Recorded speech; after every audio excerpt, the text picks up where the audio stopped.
жаңағы айтып кеткен сыбайлас жемқорлыққа қарсы іс-қимыл мәселесі бойынша және де осы 2021-дің қорытындысы бойынша әлеуметтік сауалнама жүргізілген болатын. Сол сауалнама нәтижесінде өкінішке орай осы жалпы көрсетілген енді салық қызметі деп. Көріп тұр ма сіздерге таблица 7, рейтинг госорганов, способствующих коррупционным проявлениям. В прошлом году был социологический опрос по уровню восприятия коррупции и принятия как бы антикоррупционной культуры, то есть неприятие коррупции. Вот здесь в отрыве вот это показатель по республике миграционная служба, вот, но, к сожалению, там отдел строительства, и дальше вот 9,4% налоговая служба. А вообще она не так обозначили, это потому что республиканский показатель. Не скажу, что именно в нашем регионе, по Карагандинской области так показали, но в совокупности данная статистика, это вот исходя из того, что приняли среди населения и бизнес-сообщества предпринимателей. И в основном указали, вот, куда больше всего обращались люди и где, по их мнению, решили вопрос неформальным путем. И вот, к сожалению, вот в тройке вот налоговая служба, вот, и поэтому, наверное, это тоже какой-то звоночек в вашу сторону. В связи с этим вот были приняты и до этого, если вам известно, ряд документов, концептуальных, стратегических, и принят, утвержден уже главой государства новый документ «Концепция антикоррупционной политики». Но об этом подробнее расскажет Алтынай Ислямовна. В принципе, хотел бы, вот, не занимая времени, здесь у нас ограничение, уже 35 минут осталось. Алтынай Ислямовна, так что вот я дал вам доступ, можете дальше уже продолжить насчет концепции. Просто вот хотел показать, что именно по вопросу населения бытует такое мнение, чтобы дабы это не оправдалось каких-либо негативных ожиданий, лучше быть максимально бдительными и не давать повода населению, тем более в концепции занесен пункт, такой важный пункт integrity check.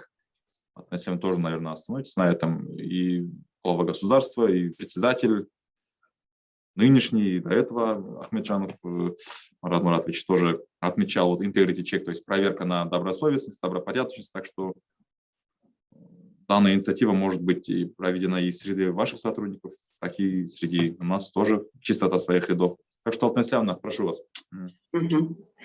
Здравствуйте, уважаемые слушатели, уважаемые государственные служащие. Я рада вас приветствовать. И сегодня у нас с вами тема нашей беседы – это концепция антикоррупционной политики Республики Казахстан. Я хочу вам некоторые основные моменты, касающиеся данного документа, вам представить. Картинка видна? Хорошо. Итак, концепция антикоррупционной политики на 22-26 годы. То есть 5 лет, которые затрагивает данный документ с тем, чтобы мы с вами двигались в едином направлении и выполняли работу, соответствующую каждый в своей сфере, каждый в своей отрасли. И поскольку есть у нас действительно множество отраслей на государственной службе, это и миграционная служба, и налоговая служба, и прокуратура, и занятость, и прочее, прочее.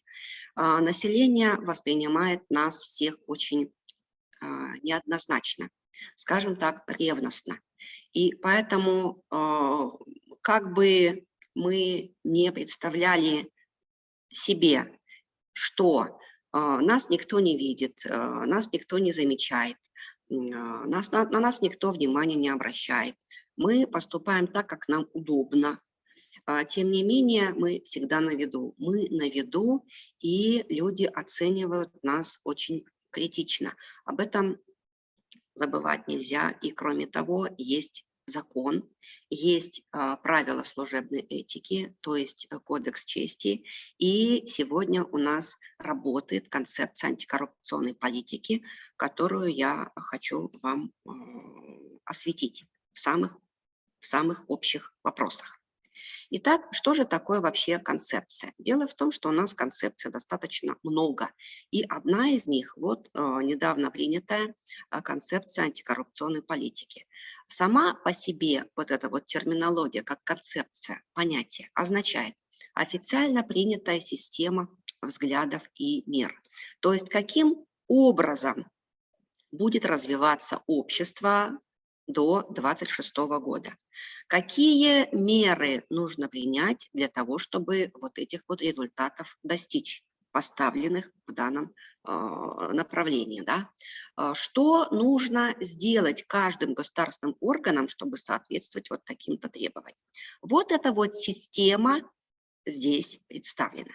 А если эта система утверждается указом президента, то, как говорится, куда еще официальнее. И вот таких вот концепций мы знаем, что есть концепция правовой политики, есть концепция гендерного равенства, да, семейной, вернее, семейной гендерной политики, есть концепция развития местного самоуправления и так далее, и так далее. Вот это вот все есть различные совокупности взглядов и мер, которые утверждает президент своим указом. И поскольку речь идет о концепции антикоррупционной политики, то я напоминаю вам, что в законе о противодействии коррупции есть определение, где показаны два основных направления данной политики. Первое – это снижение коррупционных рисков, и второе – повышение доверия общества к деятельности государственных органов. Что же такое коррупционные риски? Это вот те вот самые возможности, это те самые лазейки, это те самые соблазны для совершения коррупционных правонарушений. И государство направляет свои усилия для того, чтобы вот эти риски все снизить. Я обращаю ваше внимание, что речь не идет об уничтожении этих рисков, об обнулении их. Речь сейчас идет о снижении. Почему? Потому что пока мы работаем с людьми, пока есть вот этот вот контакт общения с клиентами, до тех пор никогда не будет исключен вот этот вот риск совершения коррупционного правонарушения. Поэтому сегодня мы говорим о снижении этих рисков. Придет время, я надеюсь, и мы будем с вами ставить такую цель, как обнуление, то есть чтобы их не было вообще, свести к нулю. Это первое направление. И второе направление – это повышение доверия общества к деятельности госорганов. Поскольку вы работаете в государственном органе, поскольку вы все являетесь государственными служащими, поэтому перед вами стоит большая задача, перед каждым из вас, чтобы доверие общества к вам не падало. А это доверие, оно складывается из каждодневной, повседневной, кропотливой вашей работы. Какая должна быть работа? Грамотная, профессиональная, этичная, открытая. Вот это, на мой взгляд, довольно сложная, тяжелая работа, которой необходимо заниматься и соответствовать тем требованиям, которые предъявляет к нам наша работа. Так, теперь, поскольку, опять-таки, речь идет об антикоррупционной политике, поэтому я смею напомнить вам, что само по себе понятие коррупция, оно прошло некоторые реформы в нашем законодательстве, в нашем обществе. Если самый первый закон в данном направлении, закон о борьбе с коррупцией 1998 года, определял коррупцию как непредусмотренное законом принятие благ и преимуществ, и здесь ключевым словом являлось слово «принятие». Принятие по факту. Если принятие есть, то коррупция есть. Если принятия нет, то и коррупции нет. Вот так подходил законодатель к понятию коррупции. То есть коррупция по факту. Вот нарушитель, вот следом идет наказание. То с 2015 года, когда был принят закон о противодействии коррупции, Сам подход к данному определению изменился. Я обращаю ваше внимание на саму терминологию, на само изложение. Да? Коррупция – это есть незаконное использование служебного положения с тем, чтобы потом взять. Использование. То есть совершенно не обязательно я сегодня что-то беру. Я только использую свое служебное положение, чтобы взять потом. И это уже есть коррупция. И кроме того, закон четко определил, кто является вот тем вот лицом, который использует свое служебное положение, чтобы потом взять. На сегодняшний день это четко очерченный круг субъектов. Первое – это лица, занимающие ответственную госдолжность. Второе – это лица, уполномоченные к выполнению госфункций. Третье – это лица, которые приравнены к тем, кто уполномочен к выполнению госфункций. И должностные лица. Все. Этот перечень исчерпывающий, больше здесь никого нет. Это вот те, которые на одной стороне используют свое служебное положение, чтобы взять. А взять от кого? От физических и юридических лиц. Физические лица – это люди, юридические лица – организации. То есть у любого коррупционного правонарушения всегда есть две стороны. Одна сторона предлагающая, дающая, вторая сторона принимающая или же использующая служебное положение с тем, чтобы взять потом. Вот это вот теоретическая подоплека, и теперь мы, наконец, подступили к самой концепции. Итак, проект концепции антикоррупционной политики был опубликован еще в прошлом году. Мы с ним ознакомились. Была большая работа проведена для ознакомления нашего населения, наших государственных структур с проектом концепции. И вот 2 февраля текущего года данная концепция была утверждена указом президента номер 802. Данная концепция состоит из нескольких разделов. Представлено содержание на данном слайде. Вы видите всего 7 разделов.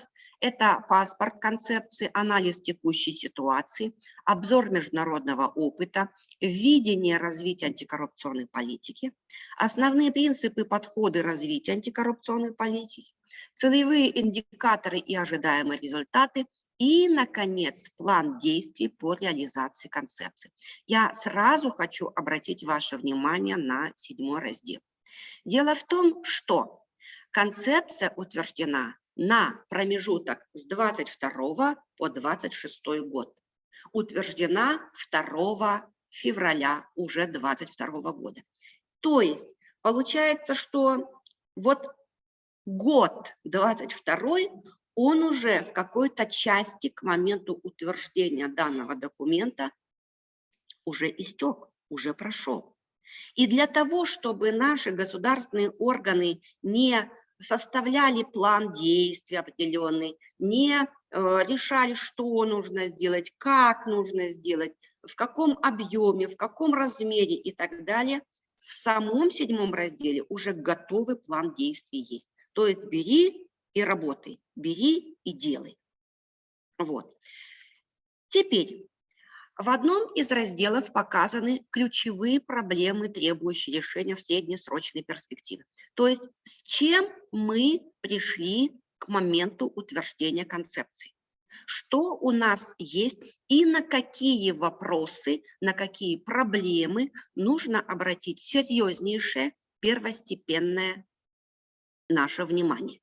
Итак, пожалуйста, бытовая коррупция, коррупционные риски в государственном частном секторе, высокая коррупционная уязвимость процесса распределения бюджетных средств, недостаточная прозрачность закупок. То есть, по сути дела, это те вопросы, которые на виду, это те вопросы, которые обсуждаются у нас постоянно, те вопросы, которые требуют разрешения на законодательном, в том числе уровне тоже. И вот на один из таких вот моментов я хочу обратить ваше внимание, как, например, вот бытовая коррупция. Мы с вами, вот посмотрите, пожалуйста, еще раз вернемся к определению коррупции, да? Мы с вами знаем, что коррупция – это что есть? Незаконное использование лицами своего служебного положения и так далее по тексту. В самом законе нет у нас сейчас разделения на коррупцию крупную, мелкую, среднюю, да и бытовой коррупции тоже нету. Более того, я не зря вам сказала, что коррупция, она имеет определенный круг субъектов. Вот они, 4 категории лиц, занимающие ответственную госдолжность, уполномоченные и так далее. И все это исчерпывающий перечень. А то, что касается бытовой коррупции, здесь как раз-таки сама концепция связывает данное явление с деятельностью учебных заведений, организаций здравоохранения и так далее. То есть это вот та самая сфера, учителя, врачи, вузовские преподаватели, где коррупции как таковой, строго говоря, по закону нет. Но там есть другой вид нарушения, вплоть до уголовной ответственности за получение незаконного вознаграждения. Это другой вид совсем, не коррупционный состав. И вот то, что у нас на сегодняшний день концепция включает в число ключевых проблем такое явление, как бытовая коррупция, это говорит о том, на мой взгляд, что в наше законодательство будут вноситься соответствующие изменения, которые касаются как самого определения коррупции, так и изменения круга лиц, которые задействован в коррупционном правонарушении. И этот круг лиц, несомненно, будет расширен. Так, теперь, что делать наперед? Что теперь будем делать? И концепция говорит, что развиваться антикоррупционная политика будет по нескольким направлениям. Что это будет? Во-первых, это будет коренное изменение общественного сознания. Коренное изменение, что это? Это воспитательная работа, образовательная работа, просветительская работа, начиная чуть ли не с детского сада и до трудовых коллективов. То есть необходимо с людьми заниматься, их надо просвещать, им надо объяснять, им нужно рассказывать, что, как, когда, о законе, об общественных ценностях, о моральных ценностях, о добропорядочности, добросовестности. Вот. И к 2026 году предполагается, что определенные результаты мы уже получим, если конкретно будем заниматься этой работой. Это одно направление. Второе. Неприятие населением любых форм коррупции и непотизма. Ну, что такое коррупция, мы с вами только что проговорили, да, это использование служебного положения, чтобы получить незаконное вознаграждение, да. Вот. То есть население не должно это принимать в любой форме. И кроме того, здесь употребляется такой термин, как непотизм. Непотизм – это есть кумовство. Это есть родственные отношения, когда люди, используя какие-то родственные отношения, земляческие отношения, решают свои вопросы неформальным образом. Так, УГД 3002. Вы руку подняли, хотите что-то сказать или что-то спросить или добавить? Или это случайно получилось? Будем считать случайно. И третье направление – приоритет превентивных мер. Превентивные меры – это предупредительные меры. Предупредительные, профилактические меры. То есть мы сегодня с вами собрались на площадке онлайн для того, чтобы побеседовать, что такое антикоррупционная политика, что это есть за концепция такая. Все это делается для чего? Для того, чтобы лишний раз сказать, вот это правильно, вот это неправильно, вот это вот черное, вот это белое, как поступать можно, как не должно. Вот такие вот превентивные, профилактические, просветительные меры Это есть приоритет. Государству лучше предупредить любое нарушение, чем потом разгребать вот то, к чему мы пришли. Так, теперь принципы антикоррупционной политики. Что такое вообще принципы? Принцип – это самые главные правила, самые главные положения, самые фундаментальные нормы. Если эти принципы действуют, стало быть, все остальные нормы работают тоже. Если же эти принципы не исполняются, стало быть, не работают и остальные нормы тоже. И вот здесь вот у вас перед глазами 10 основных принципов антикоррупционной политики представлены. Один из главнейших принципов вообще в законодательстве Казахстана – это есть равенство. Равенство всех перед законом и справедливость. Потому что если этот принцип равенства соблюдается, то тогда речь идет как раз-таки о том, что действительно все равны и перед законом, и перед судом, и перед обществом. Вот. Это самый первый принцип. Гласность, прозрачность, подотчетность обществу. И тут обратите, пожалуйста, внимание, что очень много принципов связано именно с общественными отношениями. На сегодняшний день роль общества очень высока.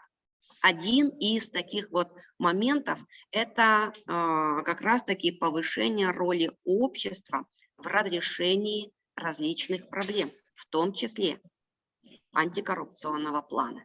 И поэтому для чего дается информация? Для того, чтобы люди знали, для того, чтобы видели, чтобы все процессы были прозрачными, и для того, чтобы государственные органы были подотчетны обществу. И сегодня, например, одним из таких вот направлений является возможность того, что любой член общества, любой гражданин может зайти на сайт «Открытый НПА», где размещаются проекты нормативных правовых актов, и, ознакомившись, почитав эти проекты, чтобы каждый гражданин мог высказать свое мнение, мог внести свое предложение, может высказать свое сомнение в отношении правильности, неправильности формулирования той или иной нормы в проектах, еще на уровне законопроекта, повторяю. Вот. И так далее. Одним из принципов является, посмотрите, пожалуйста, принцип 6 – эффективность и результативность. Обращаю ваше внимание, не эффектность, а эффективность, чтобы результат был. И наша работа как раз-таки и направлена на то, чтобы через какое-то время мы, оглянувшись назад, сказали: ага, мы сделали вот это и вот это. Мы провели беседу, мы провели вот такую-то работу, мы разработали вот такую-то, такую-то стратегию, и в результате мы получили вот это и вот это. Одним из важных принципов является защита лиц, оказывающих содействие в противодействии коррупции. На сегодняшний день, к сожалению, констатирует эта концепция тоже, у нас очень формализован сам по себе подход. Подход к защите тех лиц, которые оказывают содействие, которые дают информацию, которые помогают государству. Вот. И вот этот вот формализованный подход, он должен быть тоже преодолен. И те люди, которые помогают государству, они должны получить действенную защиту со стороны же государства. Так, далее задачи антикоррупционной политики. Задачи. То есть, если принципы – это основные критерии того, к чему мы хотим прийти, да, на основании чего мы работаем, то задачи – это конкретные перспективные вопросы для того, чтобы достичь вот этих вот критериев. И 6 таких задач в самой концепции представлены. Я обращаю ваше внимание на то, что на данном слайде они только сформулированы. Формирование терпимости коррупции, исключение возможностей, совершенствование мер по обеспечению неотвратимости ответственности. Здесь они только сформулированы. Но сама по себе концепция конкретные эти задачи расшифровывает и дает конкретные направления работы по решению данных вопросов, по решению данных задач. По каждой из этих задач достаточно подробно. Теперь, к чему мы придем? Что мы ждем? К чему мы хотим прийти к 2026 году? Маленький степлер? Высокая вовлеченность. Будьте любезны, выключите, пожалуйста, свой микрофон. Пока.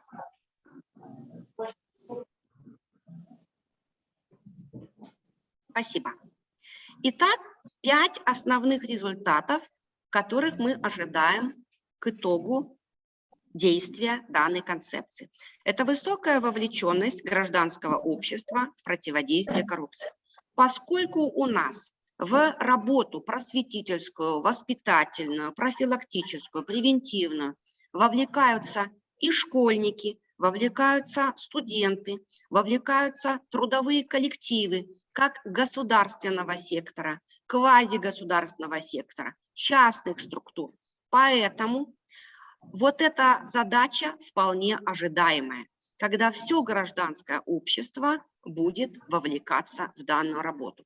Кроме того, вы наверняка знаете, я напоминаю вам, что в закон о противодействии коррупции внесены были изменения, касающиеся образования комплаенс-служб в организациях квазигосударственного сектора. Комплаенс-службы – это структуры, которые работают параллельно с юридическими отделами, но у них наполнение работы довольно своеобразное. У них работа связана с антикор работой. И у организаций квазигосударственного сектора выбора нет по закону. Они должны создавать, они создают, и они уже работают в этом направлении. Что касается частного сектора, то у него есть выбор. Они могут создавать комплаенс-службы, а могут пока еще не создавать по закону. И вот как раз завтрашним днем, а для некоторых уже и сегодняшний день, это включение в работу организации международного стандарта ISO 37201. Это как раз-таки система менеджмента противодействия взяточничеству. И поэтому, поскольку этот международный стандарт будет работать в наших организациях, поскольку комплаенс-службы будут у нас работать в наших организациях, стало быть, и тем самым будет обеспечена высокая вовлеченность нашего общества в противодействие коррупции. Вот это первое направление. Второе. Открытый и подотчетный обществу государственный аппарат. Государственный аппарат – это совокупность наших государственных органов. И поскольку все мы с вами являемся, во-первых, представителями общества, во-вторых, мы работаем для людей, для населения, для общества. Поэтому и наша задача, и тот результат, к которому мы должны прийти, это открытость и подотчетность. Это задача, которая стоит уже в течение ряда лет перед нашим госаппаратом. Это то, к чему мы должны прийти. Третье – это эффективная система управления коррупционными рисками. Коррупционные риски – это у нас что? Это у нас вот те самые возможности, это лазейки, это соблазны, и поэтому такими рисками надо управлять. И вот как раз-таки то, о чем говорил сегодня наш уважаемый Аким, integrity check. Да, это действительно вот тот самый момент, это та самая система, которая позволяет нашим уполномоченным органам и нашим государственным структурам как раз-таки обеспечить контроль за деятельностью наших государственных органов, за деятельностью наших государственных служащих, включая и декларирование, включая и информацию о той вот работе, которая исполняется на каждом рабочем месте. Это и включая деятельность наших уполномоченных правоохранительных органов по как раз-таки реализации тех задач, которые стоят по вопросам противодействия коррупции. То есть это вот все те вопросы, которые помогут исключить риски, которые помогут управлять вот теми оставшимися рисками, которые есть после их обработки, с тем, чтобы минимизировать их влияние на наше общество. Это третье направление. Четвертое. Транспарентные бюджетные процессы и конкурентные закупки. На сегодняшний день, к сожалению, мы знаем прекрасно, что сама по себе процедура закупок, она достаточно сложна. И тот, кто хочет найти лазейку, он с легкостью ее порой находит.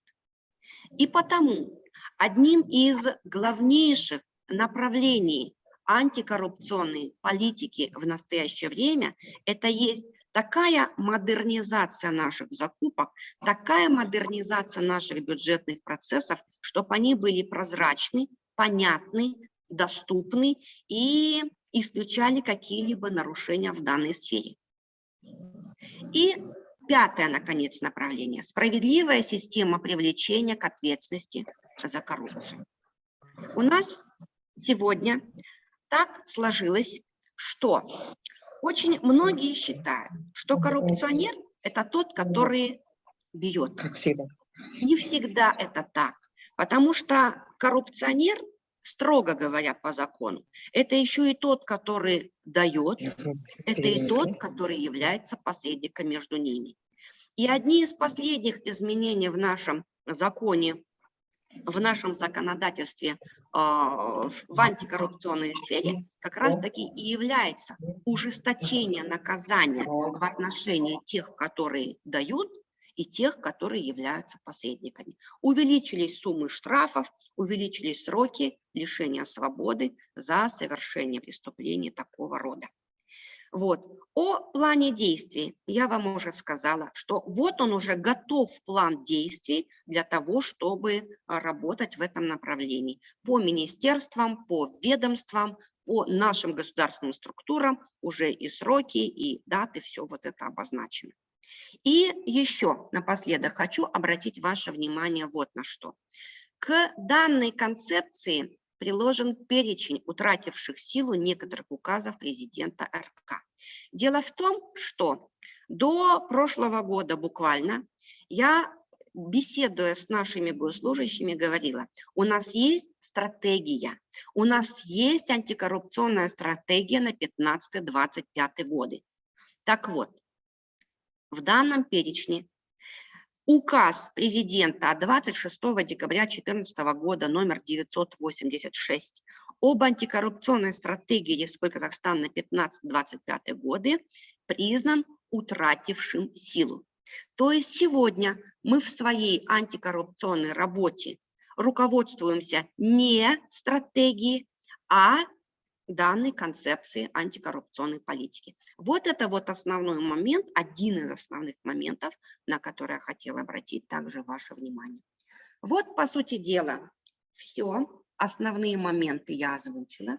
Если есть какие-то вопросы, то давайте их обсудим.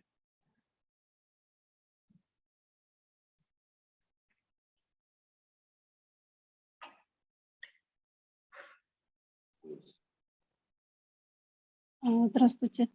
Меня слышно? Здравствуйте. Слушаю. Здравствуйте. Спасибо вам за содержательную тематику. В целом, все мероприятия, которые у нас, антикоррупционные мероприятия, проводимые у нас в департаменте, они перекликаются с теми моментами, которые вы озвучили в своем выступлении.